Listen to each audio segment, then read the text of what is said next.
วันกรรมกรสากล1 พฤษภาครบรอบ139 ปีซึ่งว่าจะเป็นการหวนคืนหมุนเสื้อแห่งไซสนะอันยิ่งใหญ่ของชนชั้นกรรมกรในทั่วโลกและในลาวเฮา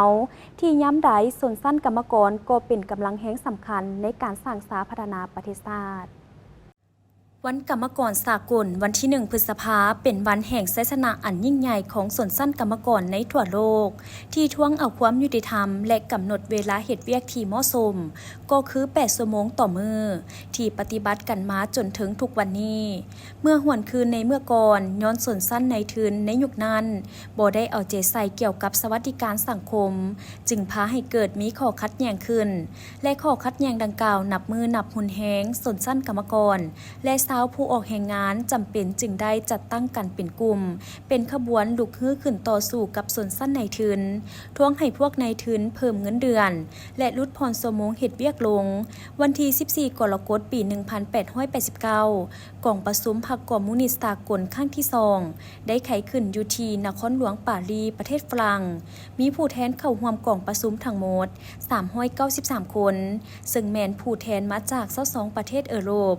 อเมริกาและอาร์กสังตินที่ประชุมได้ผ่านโครงการดำเนินงานสำคัญคือ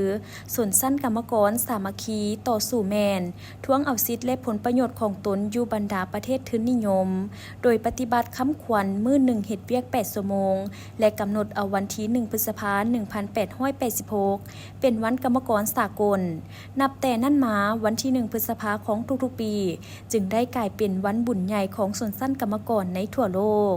สำหรับชนชั้นกรรมกรลาวได้ประกอบส่วนอันสำคัญในภารกิจปฏิวัติภารกิจแห่งการปกปักรักษาและสร้างสาพัฒนาประเทศชาติให้เจริญก้าวหน้าตลอดมาและเสริมขยายมูลเสื้ออันดีงามของกรรมกรสากลภาคส่วนที่เกี่ยวข้องได้เอาใจใส่เคลื่อนไหวเวียกงานปกป้องสิทธิและผลประโยชน์อันชอบธรรมให้แก่กรรมกรและผู้ออกแห่งงานเพื่อให้ได้รับสิทธิผลประโยชน์อันชอบธรรมส่วนชั้นกรรมกรบ่ว่าเวลาใดก็เป็นกำลังแหงให้แก่การพัฒนาเศรษฐกิจสังคมเฮ็ดให้ประเทศชาตินับมือก้าวหน้าอย่างบ่หยุดยั้ง